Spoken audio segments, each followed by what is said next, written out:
In the summer of 2022, Black Trans Media interviewed Renae Green, the executive director of Trans Wave Jamaica. In this interview, she tells us more about what it's like being trans in Jamaica.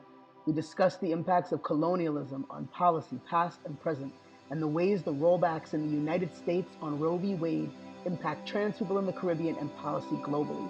She shares her journey as a leader and her vision for the future. So I'm Renae Green. My pronouns are she, her, they, them, and I'm the executive director for Trans Wave Jamaica. And yes, I'm from Jamaica, still living.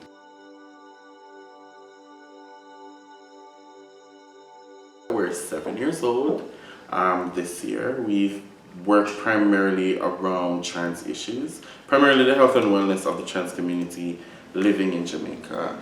We were started by Nish McLean, who is a trans man now living in the US.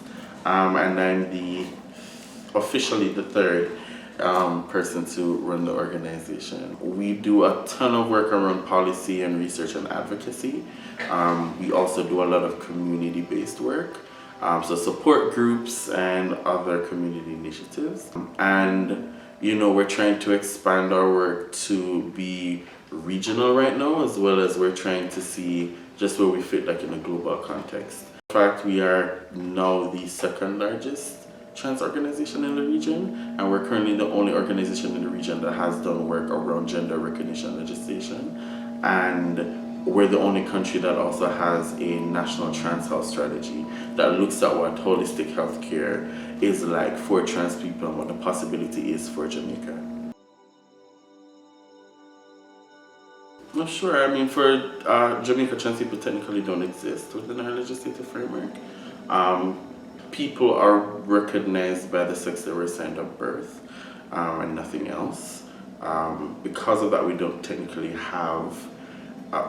exist. And so while we do have rights as Jamaican citizens, we're only seen by the sex that we were assigned at birth. And that in itself causes like a lot of social and cultural problems. Because of our existence, there are high levels of violence and discrimination. There is also high levels of homelessness, unemployment, and low educational attainment due to a number of trans people being put out of their homes from as early as 12 and even earlier sometimes. And with no infrastructure or even policies to protect us, it kind of puts us, at risk for various health diseases like HIV and other, communicable and non-communicable diseases. Yeah, being up credit, it's intersectional because we are black. Jamaica is a predominantly black country. And just like any country that has like a number of black or people of color living there, these things aren't new to us. Apart from that, like the trans community in Jamaica has to grapple and deal with internalized transphobia within the LGBT community itself. And it's more rampant because we're a black society. Within the black community, there is like high levels of homophobia and transphobia, and then within the black queer community, there are high levels of transphobia that we also have to deal with. And so it's across the board for black people in general. It's just that we don't have the compound issue of racism to add to it, but everything else, is a part of like the intersectionality.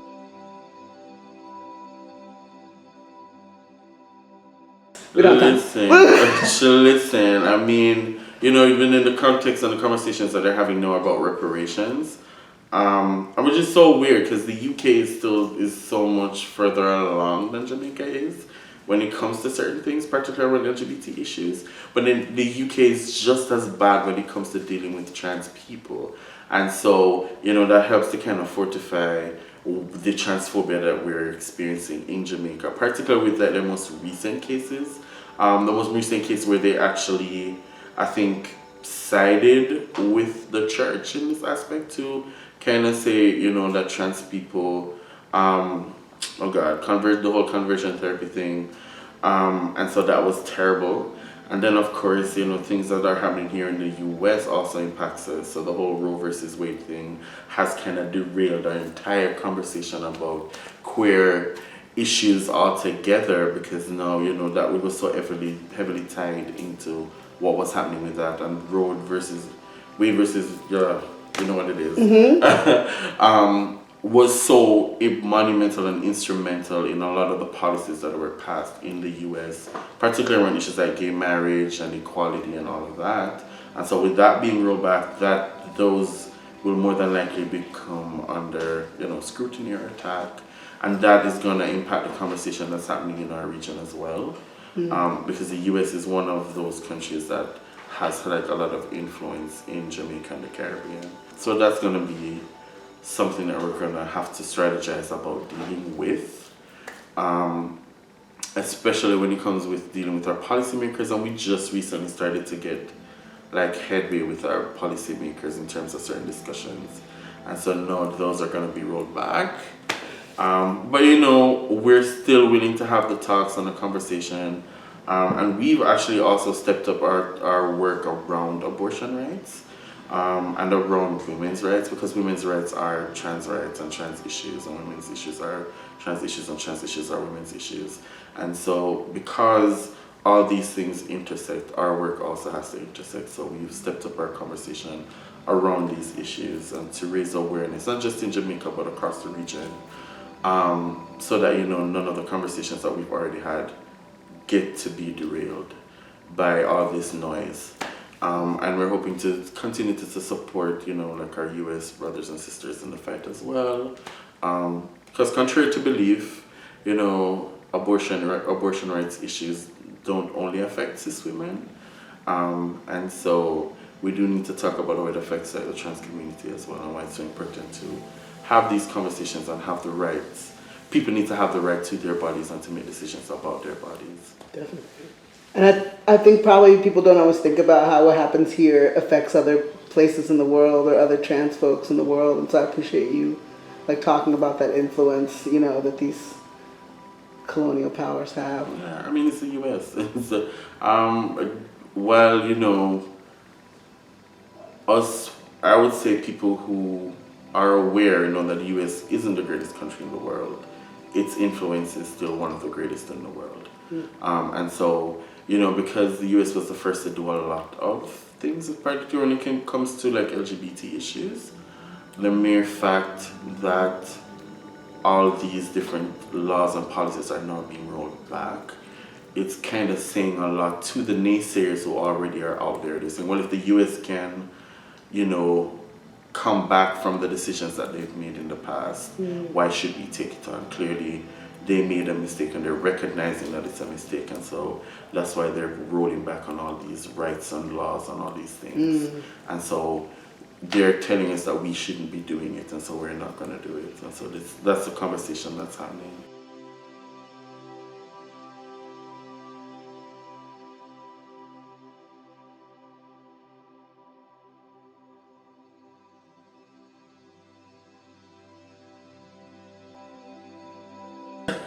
I want to say, it was difficult. When I started, particularly at Transwave, I was at my lowest. My mother had died.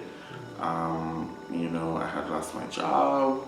There was just so much that was happening, and of course, I knew nothing really about being in this type of work in that specific way, more intentional way. For the most part, it was voluntary.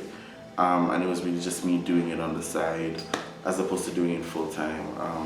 And of course, you realize really quickly that as a trans person, people don't take you seriously for some reason. At least when I started, that was the conversation that people were having. It's as if trans people were a joke, and they didn't necessarily take me or the work that my org was doing very seriously. They just thought we were there to help them get numbers. And so it took a lot for me to understand that I don't need to say yes to everybody, and that I don't need to be liked, as long as the work is being done and the community is being represented in the ways that it should. I had to recognize too that this work is not just for the communities, for myself, because I'm a trans person. I have to live too, and I have to exist, and to not feel bad about doing certain things, not feel bad about earning a salary for the work that I'm doing, and not feel bad about actually enjoying life and living and existing. Because some people think that because you're an advocate, you need to suffer, you need to show and exude suffering, and I do not wear suffering well, and so I refuse to wear suffering. And so I think, it was important for me to learn and understand all of that.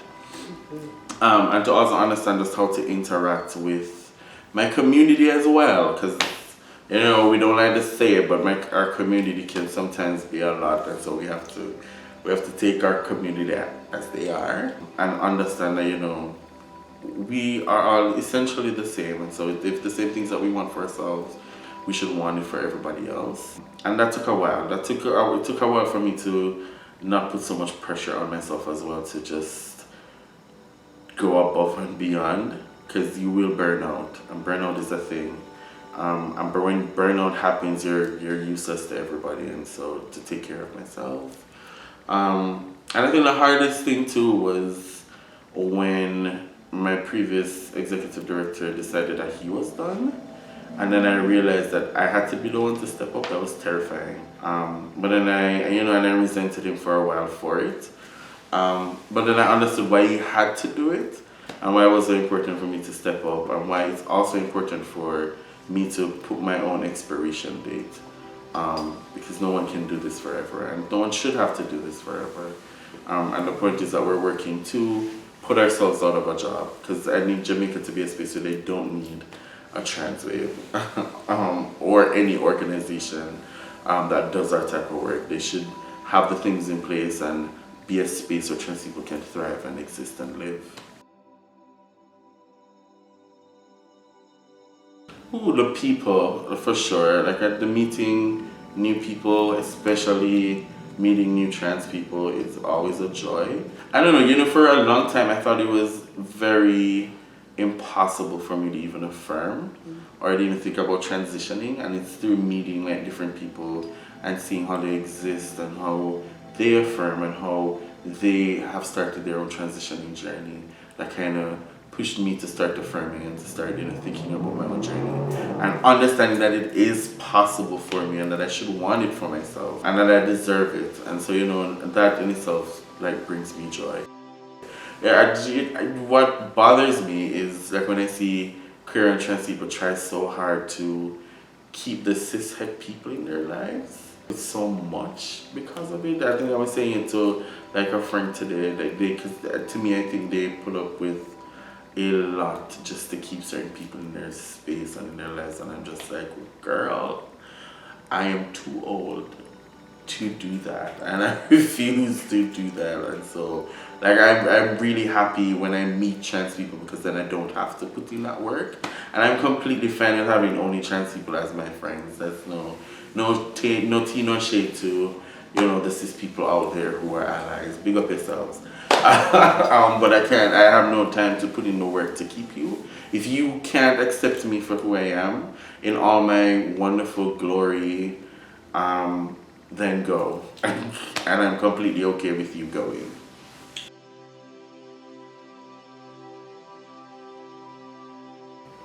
Ooh. What I want to see for the future? I want to see for Jamaica where trans people, can be affirmed, can live, can exist and be their authentic selves without having to leave. I want a Jamaica where they can, raise their families and be happy. I also want to see like greater integration between Black, trans, and queer people and groups and organizations and organizers. I think we're disjointed right now. And I think we're disjointed because of how the advocacy space is set up and how the movement is set up. And I think it does us more harm than good.